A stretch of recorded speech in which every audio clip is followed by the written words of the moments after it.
How did a piece of art make you realize your entire life was a lie? I had just moved to this small town, even though my parents had fought tooth and nail to talk me out of it for some reason. But I liked it here. One of my favorite parts was this beautiful mural I passed every day on the way to work.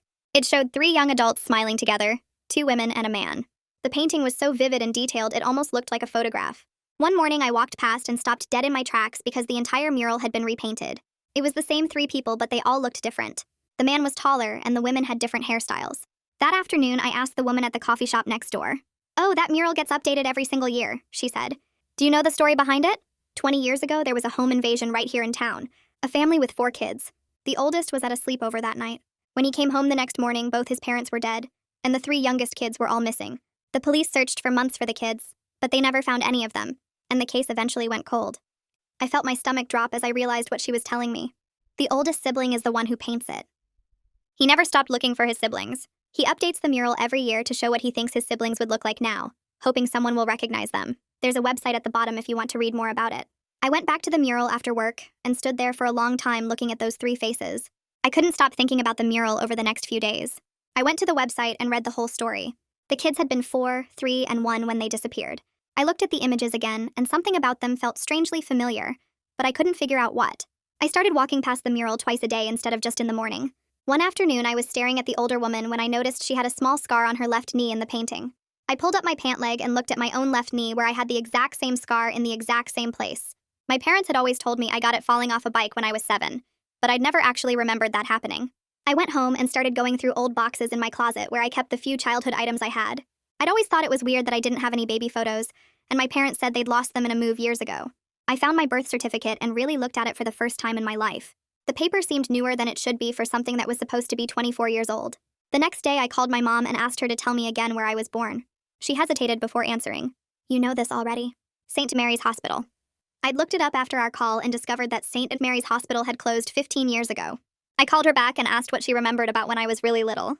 She got defensive immediately and wanted to know why I was asking all these questions. I told her I just wanted to know more about my childhood, and she said, "I told you not to go to that town, damn it," and hung up abruptly. I started having nightmares, these fragmented memories from when I was really young of a yellow house and a woman singing and a boy's laugh. None of it connected to any stories my parents had ever told me about my childhood. I looked at the mural again and realized the older woman in it would be 24 now, the exact same age as me. I found the contact information on the website and sent a message saying I thought I might know something about his siblings and asking if we could meet. He responded within an hour and we agreed to meet at a park the next day. He was in his early 40s with dark circles under his eyes and looked like he hadn't slept well in years. He said, "Did you see someone who looks like them?" I shook my head and told him this was going to sound crazy, but I thought I might actually be one of them. I told him everything about the scar and the missing photos and the fragmented memories and how my parents had desperately tried to stop me from moving here. He pulled out his phone with shaking hands and showed me a photo. This was my sister the week before it happened. The little girl in the photo had the same scar on her knee and looked exactly like me when I was young. "I need you to take a DNA test," he said with his voice breaking. "I need to know for sure." We went to a lab that afternoon and the results came back 3 days later. I was sitting in my apartment when he called and I could hear him crying when he spoke. "It's you. You're my sister. Your real name is Katie." For a while we just sat on the phone crying together. Then his voice changed and got more urgent. "Katie, there were 3 of you taken that night. If they raised you alone, where are our other brother and sister?" We stayed on the phone for what felt like forever, both of us just crying and breathing and trying to process what this meant. I could hear him on the other end, these broken sounds that matched my own, and it felt like we were connected by more than just phone lines. After maybe 20 minutes, he finally managed to speak through the tears and told me his name was Daniel. He asked if I remembered anything at all from before, from when I was little, and I had to tell him the truth. The memories were just pieces, fragments that didn't fit together. A yellow house, a woman singing, someone laughing. Nothing solid, nothing I could hold on to and say this is real, this happened. Daniel's voice got steadier as we talked, and he asked if we could meet again tomorrow because he had so much to show me. Photos of our parents, pictures of the house we lived in, things that might help me remember. I said yes immediately because I needed to understand who I was, who I'd been before everything got stolen. We hung up after making plans, and I just sat there in my apartment staring at the walls. Everything around me suddenly felt fake, like I was living in a set designed for someone else's life. The furniture I'd picked out, the photos on my walls, even my own reflection felt wrong because none of it was built on truth. I'd spent 24 years thinking I knew who I was, and now I realized my entire identity was constructed from lies my parents told me. I picked up my phone again and called my adoptive mother. She answered on the first ring and her voice was shaking, so badly I could barely understand her hello. Before she could say anything else, I told her I knew the truth and asked her directly how she got me. She started crying immediately and begged me to let her explain in person, saying it wasn't what I thought, that there were things I didn't understand. But I couldn't do that. Couldn't sit across from her and listen to justifications for stealing someone's child. I told her no, we weren't meeting alone and that the police would be contacting her soon. She panicked then, her words coming out fast and desperate. She talked about how much she wanted a baby, how she couldn't have children of her own, how the person who arranged everything promised her I came from a mother who couldn't take care of me. She said they told her I needed a good home and she could provide that. I hung up while she was still talking because I couldn't process her excuses right then. The next morning, I was sitting at my kitchen table when my phone rang from a number I didn't recognize. A woman introduced herself as Detective Caroline Harvey from the local police department. She explained that Daniel had filed an official report, and she needed to talk to me. Her voice was professional but kind, not pushy or aggressive. She told me this case connected to an unsolved home invasion and double murder from 20 years ago. She needed to interview me formally and asked if I was comfortable coming down to the station. I said yes and drove there an hour later. At the police station, Caroline led me to a small room and started recording everything. She asked detailed questions about my childhood, what my adoptive parents told me about where I came from, when the fragmented memories started appearing. I told her about the missing baby photos, how my parents said they lost them in a move, but that never made sense. I showed her a photo of my birth certificate on my phone and pointed out how new the paper looked for something supposedly 24 years old. I explained how my parents had fought so hard to stop me from moving to this town, and how my mother had accidentally admitted on the phone that she knew something about it. Caroline listened carefully and took notes while I talked. When I finished, she leaned back and explained that the FBI would probably get involved because this appeared connected to an interstate adoption fraud network they'd been tracking for years. She warned me the process would be long and hard, that there would be investigations and interviews and probably court cases. But she also said finding me alive after 20 years was a huge break in a cold case that had gone nowhere. I asked about my other siblings, and she looked at me gently and said they were still looking, but finding me gave them new hope that the others might be alive too. That afternoon, I met Daniel at a quiet park on the edge of town. He was waiting on a bench with a thick folder sitting next to him, and his hands were shaking when he saw me walking up. He opened the folder carefully and pulled out old photographs. Pictures of our parents, both of them young and smiling in ways that made my chest hurt. Photos of a yellow house with a big front porch and flowers in the yard. The second I saw that house, something clicked in my brain like a door opening. I suddenly remembered running through those rooms, remembered the feel of wooden floors under my feet and sunlight coming through windows. Daniel watched my face and seemed to understand what was happening. He showed me more photos. Me as a baby with dark hair and chubby cheeks. Me as a toddler standing next to a little girl who had to be Aurelia, a tiny baby that was Matias. I stared at Aurelia's face in the pictures and felt this weird recognition, like looking at a version of myself I'd never known existed.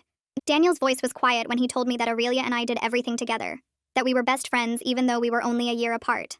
I could see the pain in his eyes when he talked about losing us, about coming home that morning and having his entire family just gone. He took a breath and started explaining what happened that night as much as he knew from police reports. He was 15 and sleeping over at a friend's house. Someone broke into our house while everyone was sleeping. They killed our parents and took the 3 of us kids.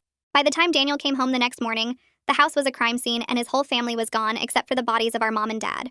I asked him why someone would take 3 small children like that, and Daniel rubbed his face with both hands before answering.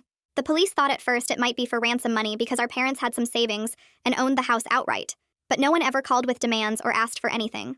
After months with no contact, the investigators started thinking maybe the person who broke in wanted kids to raise themselves, or more likely sold you to people who wanted children and would pay for them. The fact that I grew up with people who got me through clearly illegal channels suggested someone was buying and selling stolen kids. We stayed at that park for hours while Daniel pulled out more photos and told me everything he could remember. He said I was obsessed with music as a baby and our mom sang to me all the time, which finally explained that fragmented memory of a woman's voice singing that had been haunting my dreams. He showed me videos on his phone of himself painting the mural each year, his hands steady as he updated our faces to show how we might look as we got older. When he started crying while talking about how he never stopped believing he would find us someday, I reached over and held his hand because I didn't know what else to do. He told me about Aurelia and how we did everything together, how we would hold hands and refuse to be separated even for naps. He said baby Matias laughed at everything we did, and our parents used to joke that he was the happiest baby they'd ever seen. Hearing these stories made me ache for memories I couldn't access, for a family I should have known, but was stolen from before I could form lasting memories. 2 days later, my phone rang while I was at work, and Caroline's name showed up on the screen. She told me the FBI was officially taking over the investigation because my case connected to a much bigger network they'd been tracking across state lines. An agent named Julian Mercier wanted to interview me as soon as possible. Then she paused before adding that my adoptive parents had been told not to leave the state and were being investigated for their role in obtaining me illegally. I felt this weird mix of feelings hearing that, like part of me was glad they were being held responsible, but another part felt sad about people who raised me for 20 years facing serious consequences. Caroline gave me the address for the FBI field office and said Julian would see me the next morning at 9. The FBI office was in a bland government building downtown with tight security at the entrance. Julian Mercier met me in a small conference room, and he had this intense, focused energy that made me sit up straighter in my chair. He was probably in his late 30s with short dark hair and sharp eyes that seemed to notice everything. He explained they'd been tracking an adoption fraud network operating across multiple states for over 10 years. The network connected people willing to pay large amounts of money for children with individuals who could provide those children through various illegal means, including kidnapping.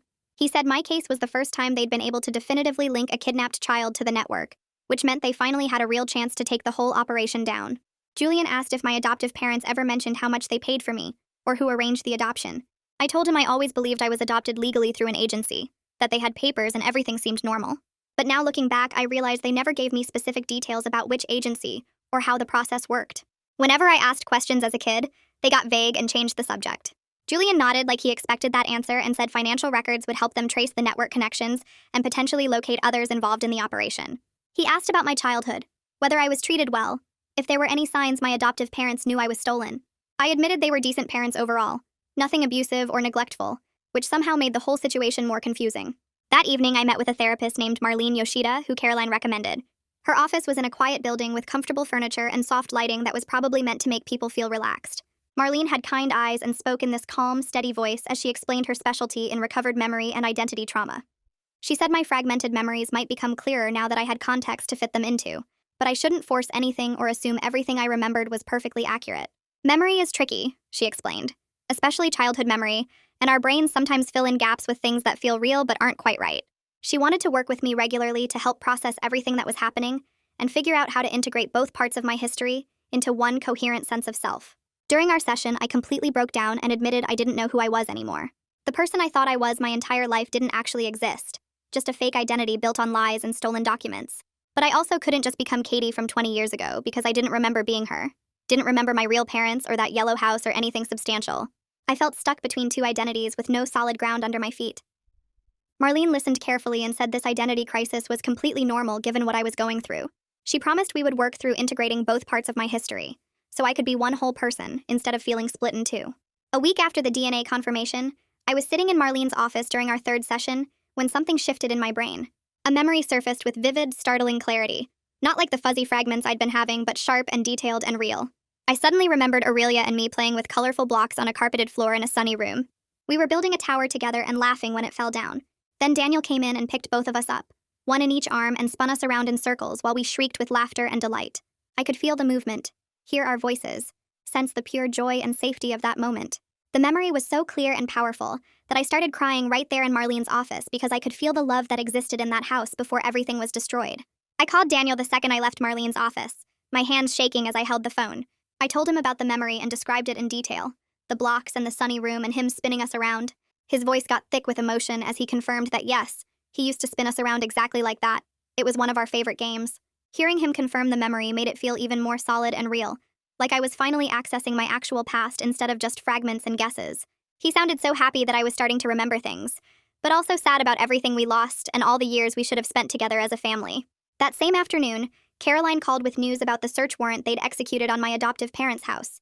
Police found documents hidden in the attic inside a locked box my adoptive father kept. The papers showed my adoptive mother paid $75,000 to someone identified in the documents only as the intermediary.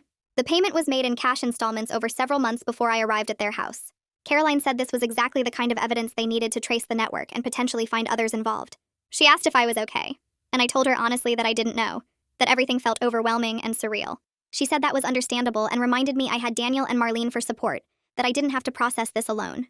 2 days after that conversation with Caroline, a lawyer called my apartment and said my adoptive father wanted to meet with me. The lawyer spent 10 minutes explaining that my adoptive father wanted to cooperate fully with investigators and believed he had information that could help find Aurelia and Matias. I sat on my couch listening to this stranger talk about the man who raised me and felt nothing but suspicion about what he really wanted. When I told Caroline about the request, she said the meeting might actually be valuable for the investigation and suggested I agree, but only if she was present in the room. I called the lawyer back and set it up for the next afternoon at the police station. Walking into that interview room and seeing my adoptive father sitting there with his lawyer made my stomach twist. He looked older than I remembered, with more gray hair and deeper lines around his eyes. Caroline sat next to me while Julian stood against the wall with his arms crossed, watching everything. My adoptive father started talking immediately, his words coming out fast like he'd been practicing what to say. He told them the adoption network was much bigger than anyone realized, and pulled out a folder with names and addresses of other couples who got children through the same intermediary. He said there might be dozens of illegally adopted kids from different sources all connected through this one person. Julian's expression changed when he heard that, this grim satisfaction crossing his face because this information could break the whole network wide open. My adoptive father kept talking, explaining how the intermediary operated and how many people he knew were involved. He gave specific details about payments and meetings and how the false documents were created. I watched him provide all this information and wondered if he was trying to help or just trying to reduce his own sentence. Then he looked directly at me for the first time since I walked in and said he genuinely didn't know I was kidnapped. His voice got quieter as he claimed he thought my biological mother had given me up because of poverty or addiction. He said the intermediary provided false documents and told them a convincing story about rescuing children from terrible situations. Part of me wanted to believe him because it was easier than thinking he knowingly bought a stolen child. But another part of me wasn't sure what to believe anymore, or if it even mattered whether he knew the truth. Caroline contacted me 3 days later and asked me to come back to the station. She spread papers across the table between us and explained they were investigating all the names my adoptive father provided. They'd already confirmed that at least 3 other children in the network were reported missing from different states. The realization that this network destroyed multiple families made me feel physically sick. I asked if any of those children might be Aurelia or Matias, and Caroline said they were checking every possibility, but it would take time to track down all the leads. She looked tired, and I realized she was working around the clock on this case. That same week, Daniel called and invited me to have dinner at his house with his wife Meg. My hands shook as I agreed because these were people who were technically my family, but felt like complete strangers. I drove to their house in a quiet neighborhood and stood on the front porch for a full minute before I could make myself knock. Meg opened the door and immediately pulled me into a hug that felt warm and genuine. She led me inside, and the house was filled with photos on every wall. Meg showed me pictures of Daniel over the years and told me stories about how the search for us consumed so much of their life together. She pointed to a whole wall dedicated to the investigation with newspaper clippings and maps and photos of the mural from different years. During dinner, Daniel started sharing memories of our childhood that I desperately wanted to remember but couldn't. He told me about how Aurelia and I were inseparable, how we had our own secret language that nobody else understood. He said baby Matias would laugh at everything we did, this huge belly laugh that would make everyone in the room start laughing too. He described how our parents were planning a big vacation to the beach right before everything was destroyed, how excited we all were about building sandcastles.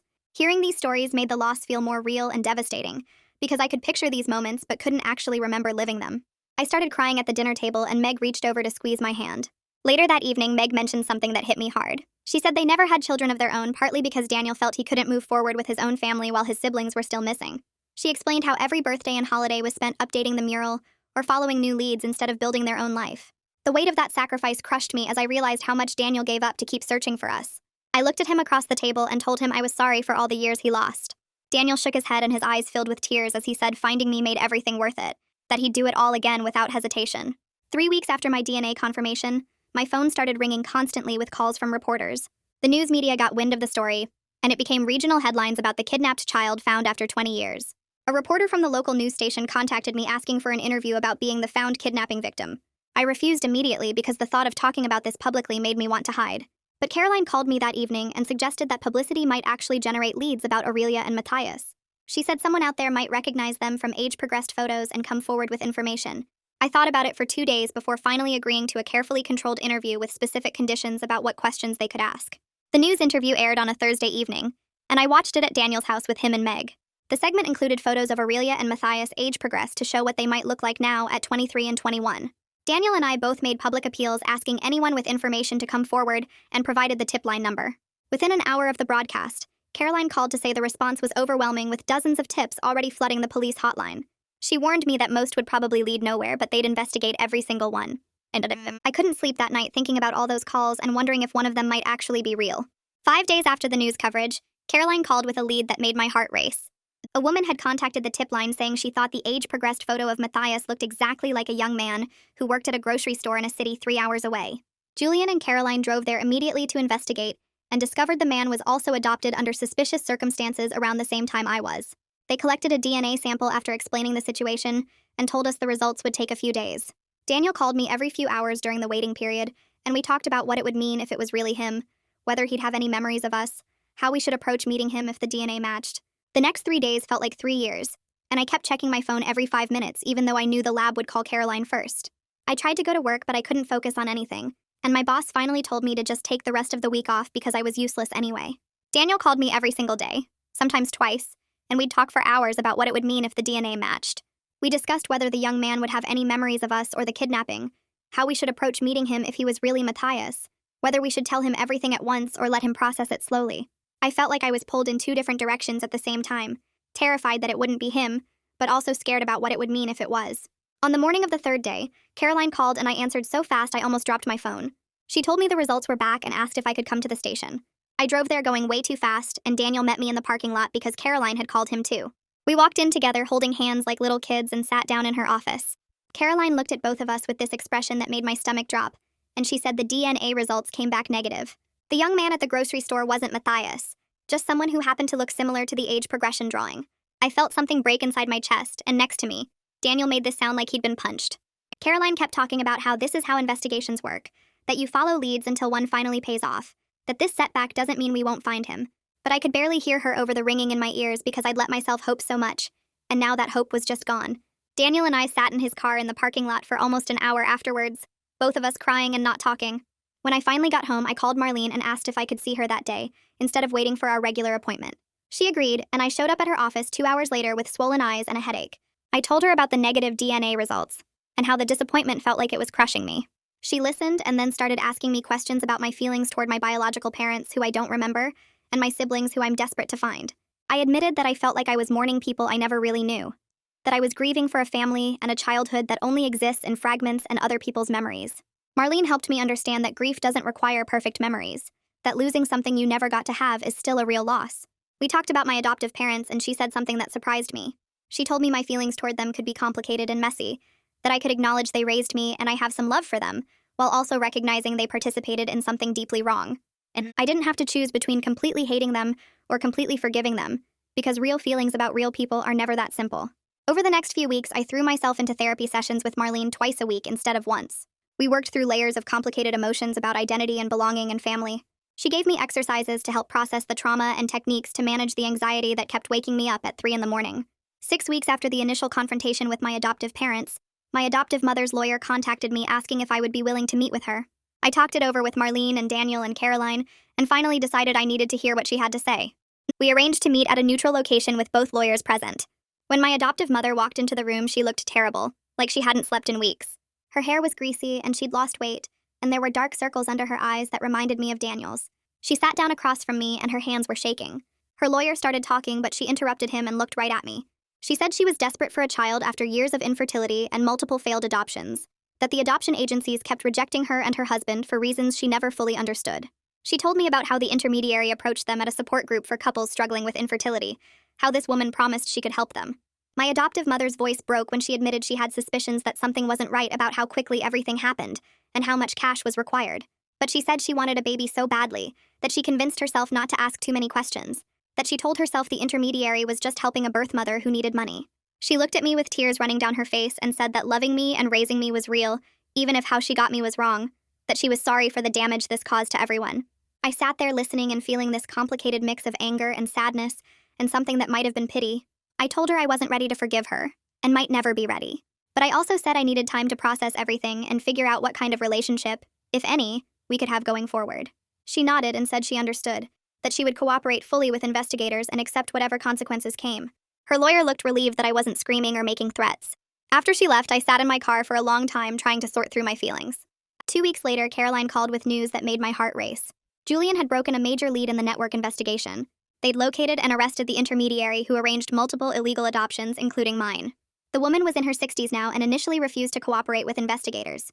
But when Julian showed her the evidence they'd collected and explained the charges she was facing, she agreed to provide information in exchange for a reduced sentence. She confirmed she was paid by the people who kidnapped us to find buyers for 3 small children. She gave them names and details about the network that stretched across multiple states. Julian said they were already making more arrests based on her information. 3 days after that arrest, Caroline called again, and this time her voice sounded different, more careful. She asked if I could come to the station because they had new information about Matias. I called Daniel immediately, and we met at the police station within an hour. Julian was there too, and he had a file folder in front of him. He told us the intermediary had provided details about where she delivered Matias 20 years ago to a couple in another state. Investigators tracked down that couple and discovered that Matias was removed from their care by Child Protective Services years ago due to abuse. He'd entered the foster system as a young child, and the trail went cold because he moved through multiple placements over the years. They were still trying to locate his current whereabouts, but it was complicated because he'd been in the system under different names. I felt like the floor had dropped out from under me. The idea of Matias being abused while I was living in a relatively safe home made me feel sick. Daniel put his head in his hands, and I could see his shoulders shaking. Julian kept talking about how they were searching foster care databases and following leads, but I could barely process what he was saying. When I got home that night, I couldn't get out of bed. I called in sick to work the next day and the day after that. I kept thinking about a little boy being hurt and scared with no family to protect him. Daniel called and we talked on the phone for hours, both of us crying and trying to support each other through the horror of what we'd learned. He told me he felt like he'd failed Matias by not finding him sooner. I told him it wasn't his fault, but I knew he didn't believe me because I was struggling with the same guilt. I made an emergency appointment with Marlene and told her about the survivor's guilt that was eating me alive. She listened and then said something that cut through the fog in my brain. She told me that none of this was my fault, that I was a victim too, even if my experience was different from Matias's. She said that falling apart wouldn't help find him or Aurelia, that I needed to stay functional, so I could be there when we finally located them. She gave me tools to manage the guilt and the intrusive thoughts about what Matias might have suffered. We worked on separating what I could control from what I couldn't, on focusing my energy toward the future instead of drowning in the past.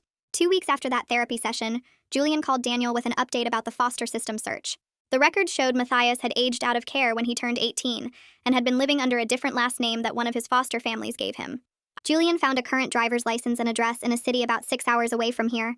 He said they were sending local police to make contact and confirm it was really him before getting our hopes up again. I spent those next 3 days barely sleeping, jumping every time my phone rang.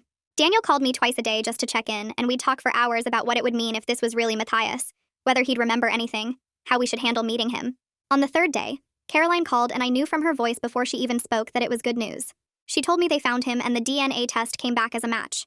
Matias was alive, working construction, and had no idea he was a missing person, or that his parents were murdered. When the police showed up and told him about the kidnapping and showed him photos of our dead parents, he apparently fell apart completely. Caroline said he was in shock and they had a counselor with him, but he wanted to meet us as soon as possible. I called Daniel right away and we decided to drive there together the next morning. Neither of us could sleep that night and Daniel picked me up at 5 in the morning even though we didn't need to leave until 7. We stopped for coffee 3 times during the drive because we were both too nervous to sit still. When we finally pulled up to the police station where Matias was waiting, I felt like I might throw up. We walked inside and Caroline met us in the lobby, then led us back to a private room. Matias was sitting at a table and when he looked up at us, I stopped breathing for a second because he looked exactly like our father in the old photos Daniel had shown me. He had the same jawline and the same dark eyes and the same way of holding his shoulders. He stood up slowly and stared at us like he wasn't sure we were real. His first words were asking if we were really his family, if this was actually happening. Daniel walked over and put his hands on Matias's shoulders and said yes. We were his brother and sister and we'd been looking for him for 20 years. Matias started crying and Daniel pulled him into a hug while I stood there trying not to fall apart. After a few minutes, we all sat down and Caroline gave us some privacy. Matias kept looking back and forth between Daniel and me like he was trying to memorize our faces. He told us he didn't remember anything about our original family or the kidnapping because he was only a year old when it happened. The people who bought him kept him for a few years, but they were bad to him, and child services took him away when he was 4. He spent the rest of his childhood bouncing between different foster homes, and most of them were either neglectful or abusive. He said he grew up believing his real parents had abandoned him, because that's what everyone told him. Learning that he was actually stolen from a family who wanted him, and that our parents were murdered trying to protect us, was changing everything he thought he knew about himself. We sat there for hours while Daniel pulled out photos and told stories about our parents and our childhood. Matias listened with this look on his face that was half wonder and half pain, touching the photos like he was trying to connect with people he'd never actually know. He kept asking questions about what our parents were like and what the house looked like and whether he had any baby pictures. I held his hand across the table and told him we were going to figure this out together, that he wasn't alone anymore, and we were his family now. By the time we left the police station, it was dark outside, and we'd been there for almost 6 hours. Matias said he needed a few days to process everything, but he wanted to stay in touch and see us again soon. Daniel gave him his phone number and address and told him he could call anytime, day or night. On the drive home, Daniel and I were both quiet for a long time, just trying to process that we'd actually found Matias after all these years. A week later, Julian contacted us about new developments in finding Aurelia. The intermediary had finally provided information about the couple who bought her 20 years ago. The investigators tracked them down and discovered they'd moved to another state years ago. When police interviewed them, they claimed Aurelia had run away when she was 16, and they never reported it, because they were scared of getting caught for the illegal adoption. This couple admitted they treated Aurelia badly during her childhood with them. They said she was rebellious and angry and they couldn't control her. They had no idea where she went when she left and they didn't even try to find her. Julian told us he was furious at their negligence and they were arrested right away, but we still had no idea where Aurelia was now, or even if she was still alive. The news about Aurelia running away at 16 terrified me, because anything could have happened to her in the 7 years since then. Daniel decided to do another media interview about finding Matias and the ongoing search for Aurelia. The news coverage generated dozens of new tips, and Daniel spent a whole weekend updating the mural to show that I'd been found, and Matias had been found, with only Aurelia's image remaining as an age progression. Standing in front of that mural with Matias beside me felt completely surreal. 2 weeks after we found Matias, a woman called the tip line saying she thought she might know Aurelia. She described a coworker at a restaurant in a neighboring state who matched the age progression photo and had mentioned being adopted under strange circumstances. The woman said this coworker went by a different name and seemed to have serious trust issues with everyone around her. Caroline and Julian decided to investigate this lead really carefully because they didn't want to scare someone who might be Aurelia by just showing up and confronting her. They drove to the restaurant and made contact with the young woman during her shift. They explained the situation as gently as they could and asked if she'd be willing to provide a DNA sample. Caroline said the woman was suspicious and scared at first, but after they showed her photos of our murdered parents and explained the whole story about the kidnapping, she agreed to the test. The waiting for those DNA results felt like the longest 3 days of my life. I couldn't sleep and barely ate anything because my brain kept spinning with the possibility that we'd actually found Aurelia after all these years. Daniel called me twice a day just to check in, and I could hear in his voice that he was going through the same thing. Matias stayed at Daniel's house during the wait so they could be together when the news came. On the third day, my phone rang and Caroline's name appeared on the screen. My hands shook so bad I almost dropped the phone before I answered. She said the words I'd been desperate to hear. It was a match. Aurelia was alive and we'd found her. I actually screamed out loud with pure joy and started crying so hard I could barely breathe. I called Daniel right away, and he was already crying too because Caroline had called him first. He told me to come over immediately because he and Matias needed to see me. When I got to Daniel's house, the three of us just held each other and cried for what felt like hours. After 20 years of loss and searching and not knowing, we were all accounted for. Our parents didn't die for nothing because their children survived. We'd been stolen and separated and raised by strangers, but we made it through and found each other again. The next challenge was actually meeting Aurelia because Caroline told us she was really hesitant about the whole thing. She'd spent years building walls around herself and not trusting anyone after the way her adoptive parents treated her. Caroline said it made sense that Aurelia would be scared and suspicious after everything she'd been through. Caroline arranged for a therapist who works with trauma survivors to meet with Aurelia first and help her process the news before we all showed up wanting to be her family. We had to wait several more days while Aurelia worked through her shock and decided if she even wanted contact with us. Those days were almost harder than waiting for the DNA results because we knew she was out there and alive, but she might not want anything to do with us. Daniel kept reminding me that we had to respect whatever Aurelia needed and not push her, but the waiting was killing all of us. Matias admitted he was scared that Aurelia would reject us because he knew what it felt like to not trust anyone after years of bad treatment. When Aurelia finally agreed to meet, Caroline set it up at a neutral location with therapists present for support.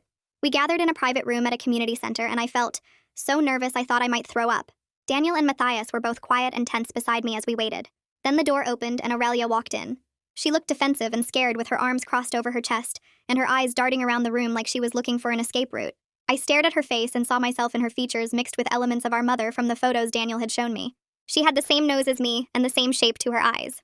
Daniel stood up slowly and took a careful step toward her. He said her name really gently, and something in her expression cracked open. Her eyes filled with tears even though she was clearly trying to hold them back. The therapist encouraged her to sit down, and Aurelia moved to a chair but kept herself positioned near the door. I wanted to run over and hug her, but I could tell that would freak her out, so I stayed in my seat. Aurelia started talking after a few minutes of awkward silence. She admitted she'd always felt like something was wrong with her adoption story. Her adoptive parents told her they got her from an agency, but they were always really vague about the details and got mad if she asked questions. She had these fragments of memories that didn't match anything they told her about her early childhood. Seeing us in person and hearing the full story about our murdered parents made pieces click into place for her. She said she was angry about everything that got stolen from us, and grieving for parents she couldn't even remember. But she also seemed relieved to finally have real answers and actual family, instead of the people who bought her and then treated her like garbage. She looked at me and said we had the same mouth and the same hands. I held up my hands next to hers and she was right. Our hands looked almost identical. Matias showed her a scar on his arm and asked if she remembered him falling off a bike when we were little. Aurelia stared at the scar for a long time and then said maybe she did remember something like that, but she wasn't sure if it was real or just her brain making things up. The four of us sat together for hours that first day. Daniel brought out the folder of photos and documents he'd been carrying around for weeks. He told stories about our parents and what our house was like, and what he remembered about each of us as little kids. Matias, Aurelia, and I listened like we were starving for this information about where we came from.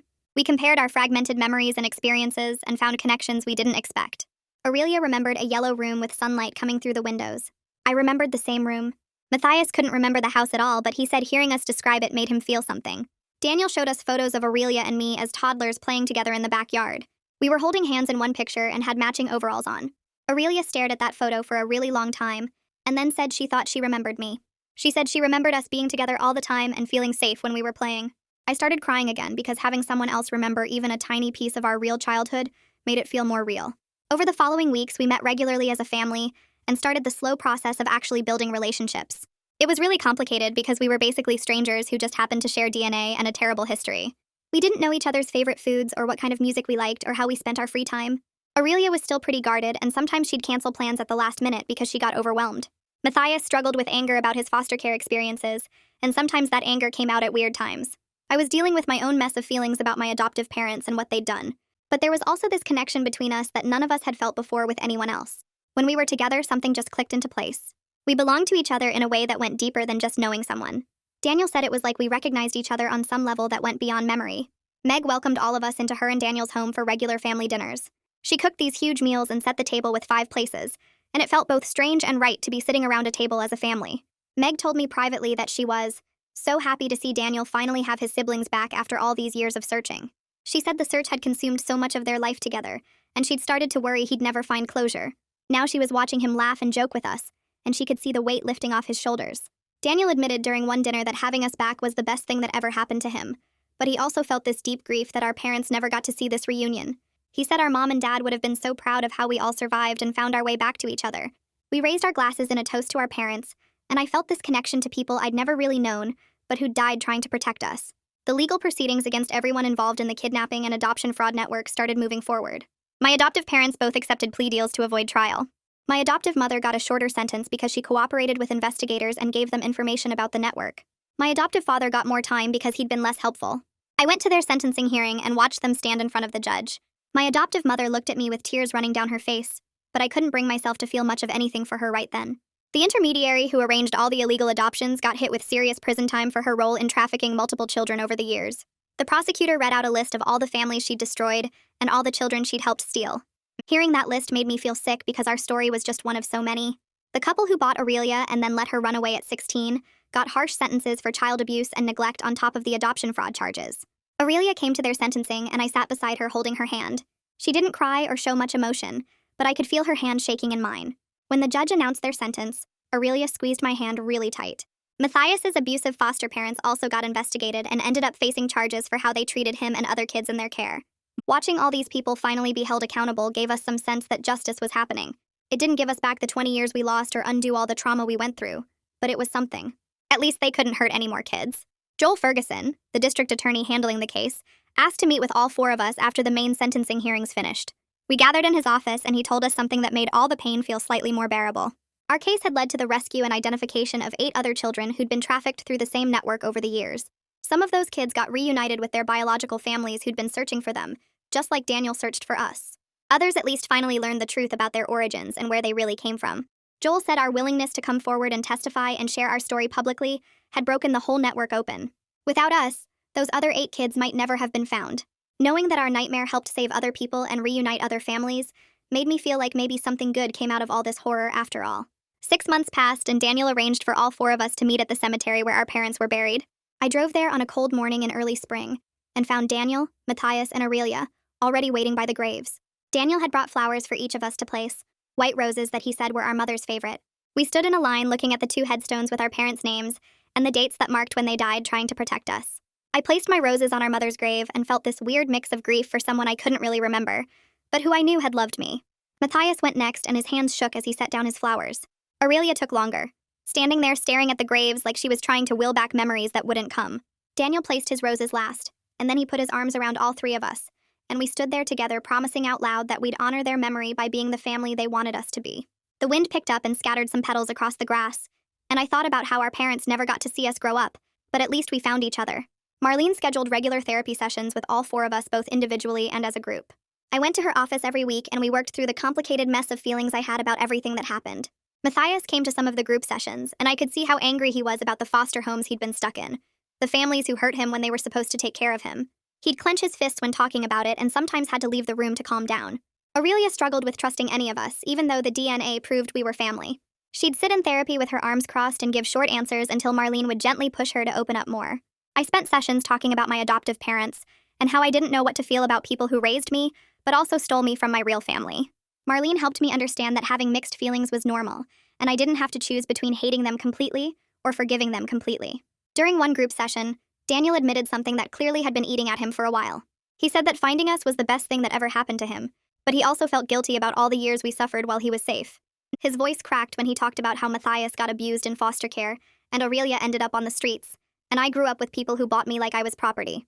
Meg reached over and took his hand and told him he couldn't blame himself for what happened when he was just a teenager who lost everything too. Marlene backed her up and explained that Daniel was also a victim, a 15-year-old kid who came home to find his parents dead and his siblings gone. She said he'd spent 20 years searching and never gave up, and that's what mattered.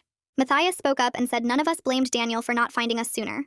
Aurelia nodded in agreement, and I told Daniel that he saved us by never stopping the search, by painting that mural every year until I finally saw it and recognized myself. As we got closer to the 1-year anniversary of when I first walked past the mural and stopped to really look at it, Daniel called me with an idea. He wanted to paint a new mural, but not another age progression of what he imagined we looked like. This time he wanted to paint us as we actually were now, all 4 siblings together, to show that we survived and found each other. He said the old mural had been about hope and searching, but the new one would be about reunion and survival. I loved the idea immediately, and called Matias and Aurelia to tell them about it. Matias thought it was perfect, and Aurelia agreed after thinking about it for a minute. We met outside the coffee shop on a sunny afternoon to take the photo that would be the basis for the new mural. Daniel set up his camera on a tripod and positioned us carefully. He stood in the middle since he was the oldest, with Matias on one side and Aurelia and me on the other. We all had our arms around each other, actually touching and connected. Daniel set the timer and ran to get in position, and we all smiled for the camera. Our smiles were complicated, full of grief and trauma and missing 20 years, but they were also genuine because we'd survived and we were together.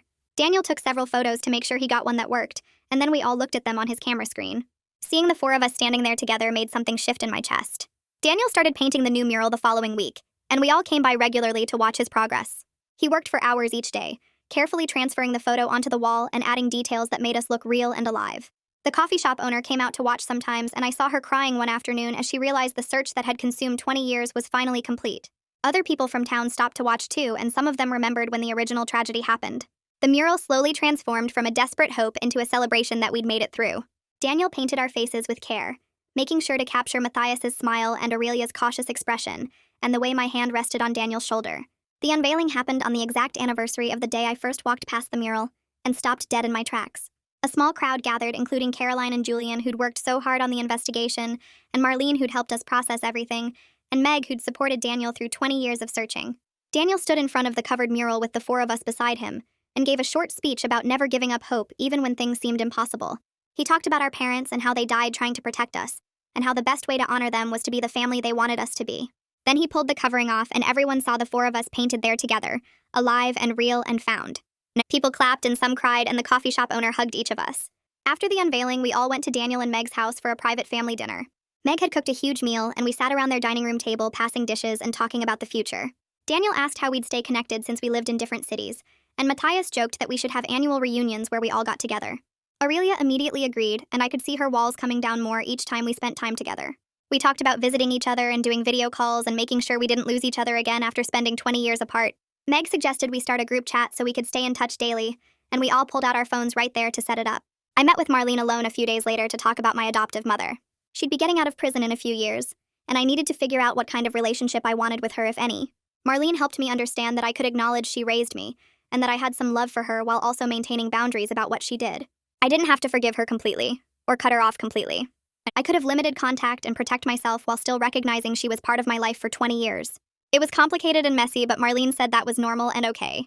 I decided I'd maintain some contact after her release, but I wasn't ready yet, and might not be for a long time. Aurelia called me excited one afternoon to say she'd enrolled in college classes with financial help from Daniel. She wanted to study social work, so she could help other kids who ended up in bad situations like she did. Matias started seeing a therapist regularly to work through his foster care trauma and got a better job with benefits. I kept going to my own therapy and started volunteering with an organization that helped trafficking victims.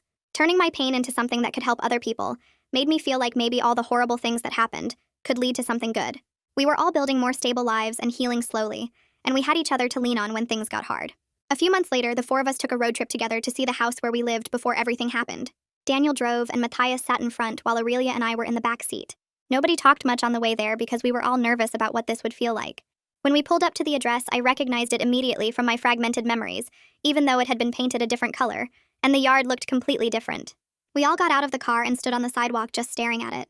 The current owners had added a porch and changed the windows, but the basic shape was the same. Aurelia grabbed my hand and squeezed it hard. Matias walked closer and touched the mailbox like he was trying to connect with something he couldn't remember. Daniel's eyes were wet when he pointed to an upstairs window and told us that was our parents' bedroom. We stood there for almost an hour just looking and remembering what we could. I had more memory flashes of running through rooms and playing in that yard. Aurelia said she remembered a tire swing that used to hang from the big tree, but it was gone now. We held hands in a circle on the sidewalk, and Daniel said we needed to promise to keep our parents' memory alive by telling their story and being the family they wanted us to be. We all agreed and stood there together feeling connected to them and to each other. A few weeks after that visit, Daniel showed up at my apartment with a wrapped package. He'd painted a smaller version of the reunion mural for each of us to keep in our homes. I unwrapped it carefully and saw the four of us painted there together, just like the big mural downtown. When I hung it on my living room wall, I stood back and looked at all our faces. The mix of emotions hit me hard because we'd lost so much time and carried so much pain from what happened to us.